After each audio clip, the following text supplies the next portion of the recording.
നമസ്കാരം. മറുപടി എന്ന പ്രോഗ്രാമിലേക്ക് എല്ലാ പ്രിയപ്പെട്ട പ്രേക്ഷകർക്കും സ്വാഗതം.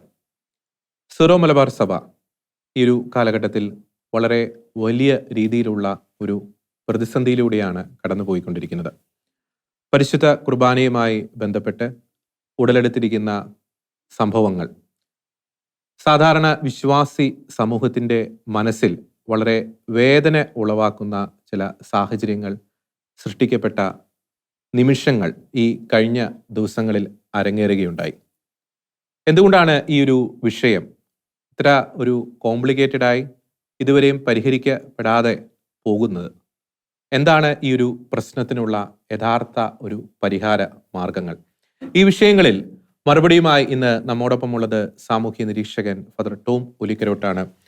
ഫാദർ ടോം ഒലിക്കരോട്ട്, സ്നേഹത്തോടെ അങ്ങ് ഈ പ്രോഗ്രാമിലേക്ക് സ്വാഗതം ചെയ്യുന്നു.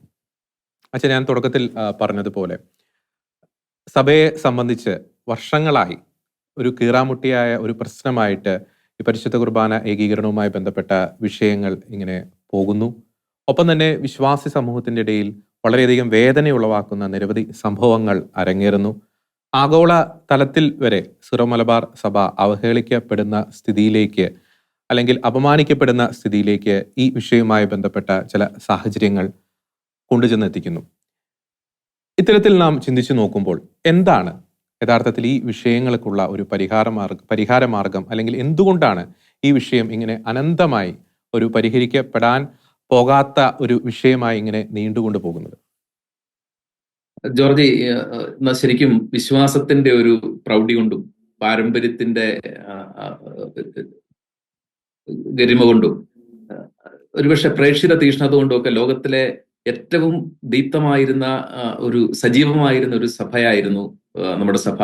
അത് ഇന്നും അങ്ങനെ തന്നെയാണ്. എങ്കിലും ജോർജി പറഞ്ഞതുപോലെ സമീപകാലത്തെ ആഭ്യന്തര ഭിന്നതകളും കലഹങ്ങളും ഒക്കെ നമ്മളെ ഇന്ന് പൊതുസമൂഹത്തിൽ വിവസ്ത്രയാക്കിയിട്ടുണ്ട് ഈ സിറോ മലബാർ സഭ എന്നുള്ളതിന് യാതൊരു സംശയവുമില്ലാത്തൊരു കാര്യമാണ്. ഇനി നമ്മൾ അങ്ങേയറ്റ സങ്കീർണമായ ഒരു വിഷയത്തെക്കുറിച്ചാണ് ചോദിക്കുന്നത്. ഇത് പതിറ്റാണ്ടുകൾ നീണ്ടു നിൽക്കുന്ന ഒരു വിഷയമാണ്. അതുകൊണ്ട് തന്നെ ഇതിന് ഒരു ദിവസം കൊണ്ടോ ഒരു പ്രത്യേക നമ്മൾ ആഗ്രഹിക്കുന്ന സമയപരിധിക്കുള്ളിലോ ഇതിനൊരു പരിഹാരം ഉണ്ടാവണം എന്ന് വിചാരിക്കുന്നത് ഒരുപക്ഷെ ഞാൻ വിചാരിക്കുന്നു മാനുഷികമായിട്ടുള്ള പരിഹാര മാർഗങ്ങൾക്കോ ഒക്കെ അപ്പുറം ഈ വിഷയത്തിന് ഒരു സങ്കീർണത ഉണ്ട് എന്നുള്ളതാണ് ഞാൻ മനസ്സിലാക്കുന്നത്.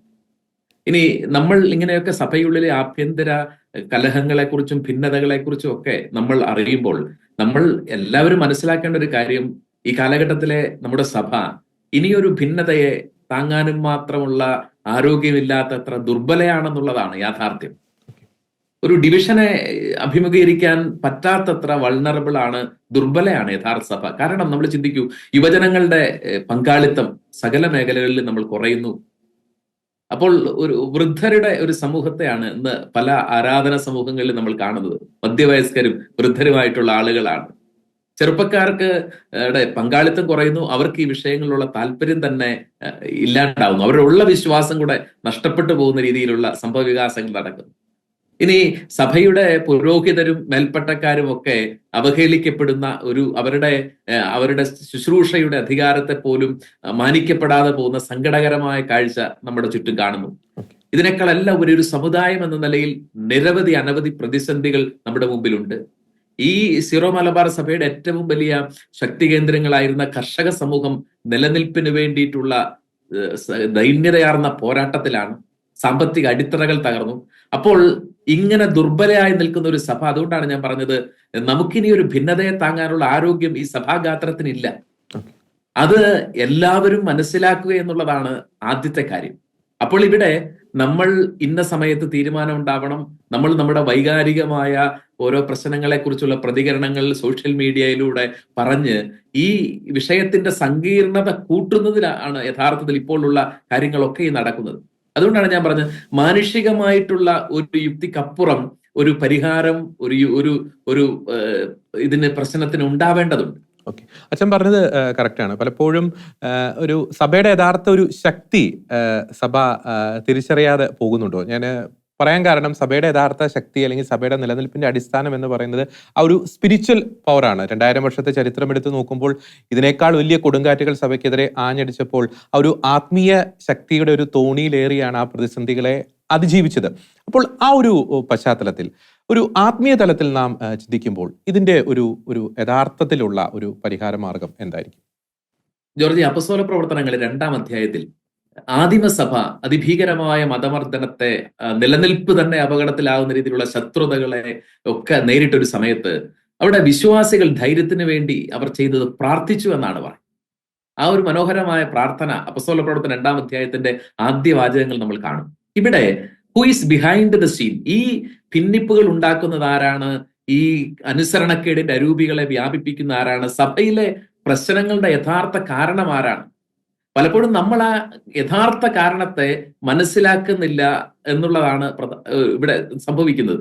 നമ്മൾ മനുഷ്യർ പരസ്പരം ഏറ്റുമുട്ടുകയും പരസ്പരം അവഹേളിക്കുകയും അധിക്ഷേപിക്കുകയും ശത്രുക്കളായി മാറുകയും ചെയ്യുമ്പോൾ യഥാർത്ഥ കാരണക്കാരൻ കർട്ടന് പുറകിൽ, തിരശ്ശീലയ്ക്ക് പുറകിൽ ചിരിച്ചുകൊണ്ട് നിൽക്കുകയാണ്.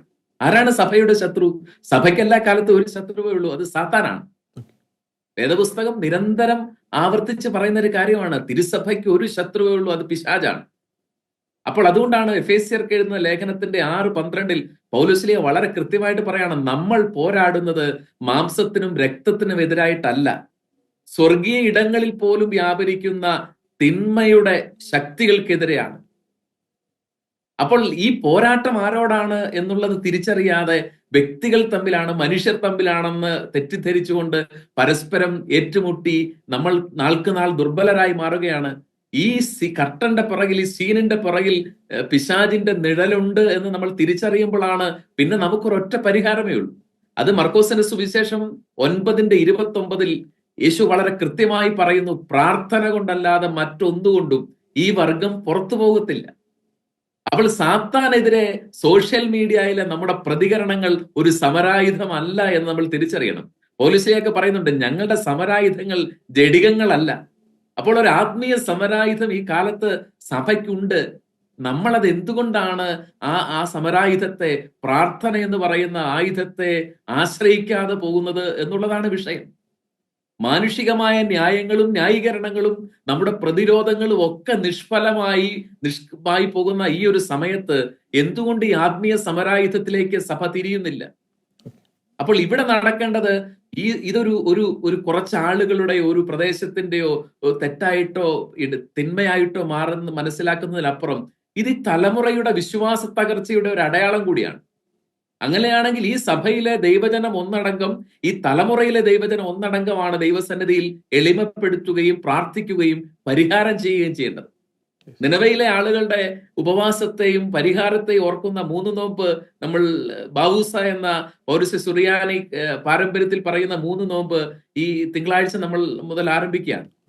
നമുക്ക് എളിമപ്പെടാനും സഭയൊന്നാകെ ദൈവത്തിന്റെ കരുണയ്ക്ക് വേണ്ടി നിലവിളിക്കാനുമുള്ള ഏറ്റവും അടുത്ത ഒരു ദിവസങ്ങളാണ്.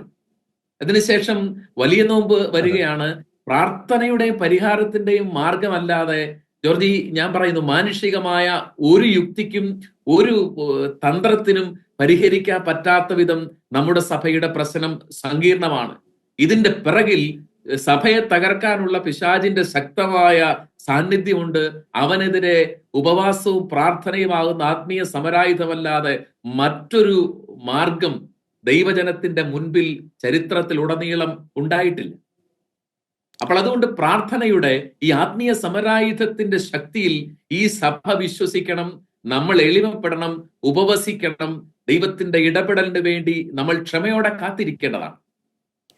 വളരെ വ്യക്തമാണ് ഫാദർ ടോം പള്ളിക്കരോട്. പ്രത്യേകിച്ച് സിറോ മലബാർ സഭ ഈ കാലഘട്ടത്തിൽ കടന്നു പോകുന്ന സമാനതകളില്ലാത്ത ഒരു പ്രതിസന്ധി, അതിൻ്റെ ഒരു പരിഹാര മാർഗം എന്ന് പറയുന്നത് ആത്മീയ ആയുധം തന്നെയാണ്. യഥാർത്ഥ ശത്രുവിനെ സഭ തിരിച്ചറിയേണ്ടിയിരിക്കുന്നു. ആ ശത്രുവിനെതിരെ പോരാടേണ്ടത് ഭൗതികമായിട്ടുള്ള ആയുധങ്ങൾ കൊണ്ടല്ല, ആത്മീയമായിട്ടുള്ള ആയുധങ്ങൾ കൊണ്ട്. തീർച്ചയായും ഇനി വരാൻ പോകുന്ന നോമ്പ് കാലഘട്ടം സിറോ മലബാർ സഭയെ സംബന്ധിച്ചിടത്തോളം വളരെയധികം ഒരു മാറ്റത്തിന്റെ, ഒരു പുനർവിചിന്തനത്തിന്റെ അല്ലെങ്കിൽ ഒരു ആത്മീയ സമരായുധങ്ങളുടെ ഒരു കാലഘട്ടമായി മാറട്ടെ എന്ന് ആശംസിക്കുന്ന സഭയിലെ പ്രതിസന്ധികൾ.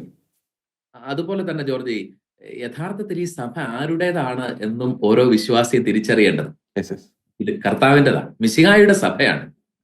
അങ്ങനെയാണെങ്കിൽ നമ്മൾ മനുഷ്യന്റെ പ്രതിരോധങ്ങൾക്കപ്പുറം, നമ്മുടെ പക്ഷം ചേരലുകൾക്കപ്പുറം, നമ്മുടെ വ്യാഖ്യാനങ്ങൾക്കും നീതിബോധത്തിനും അപ്പുറം മിശിഹായുടെ കാഴ്ചപ്പാടോടുകൂടിയും അവന്റെ മനസ്സോടുകൂടിയും ഈ ഒരു സാഹചര്യത്തിൽ ഓരോ വിശ്വാസിയും ഈ പ്രശ്നത്തെ കാണേണ്ടതുണ്ട്.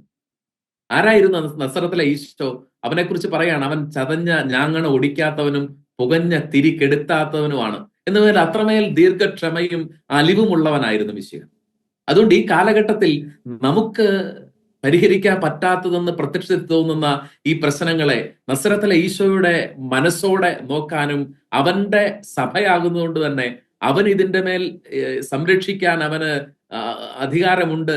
ഈ സഭയാവുന്ന വള്ളത്തിന്റെ അമരത്ത് അവനുണ്ട് എന്ന് നമ്മൾ തിരിച്ചറിയുമ്പോഴാണ് പ്രാർത്ഥിക്കാൻ, അവന്റെ പക്കൽ ഇടപെടാൻ, നിലവിളിക്കാനൊക്കെ നമുക്ക് പറ്റുന്നത്. അതുകൊണ്ട് ഈ സഭ നസ്രത്തിലെ ഈശോയുടെ സഭയാണ് എന്ന് തിരിച്ചറിയുമ്പോൾ അവൻ ഇതിനെ സംരക്ഷിക്കാൻ പറ്റും, അവനിൽ ആശ്രയിക്കുക എന്നുള്ളതാണ് ഈ കാലത്ത് ഓരോ വിശ്വാസിയിൽ നിന്നും ഉണ്ടാവേണ്ട അടിസ്ഥാന മനോഭാവം എന്നുകൂടി ജോറി നമ്മൾ തിരിച്ചറിയേണ്ടതുണ്ട്. തീർച്ചയായും വളരെ വ്യക്തമാണ് ഫാദർ ടോം അലിക്കരോടി. സിറോ മലബാർ സഭ ഈ കാലഘട്ടത്തിൽ നേരിടുന്ന പ്രതിസന്ധികളെക്കുറിച്ച്, അതിന്റെ പരിഹാര മാർഗങ്ങളെക്കുറിച്ച് വ്യക്തമായിട്ടുള്ള ആശയങ്ങളാണ് അങ്ങ് പങ്കുവച്ചത്. മറ്റൊരു വിഷയത്തിലെ മറുപടിയുമായി വീണ്ടും കാണാം. എല്ലാ പ്രിയപ്പെട്ട പ്രേക്ഷകർക്കും നന്ദി.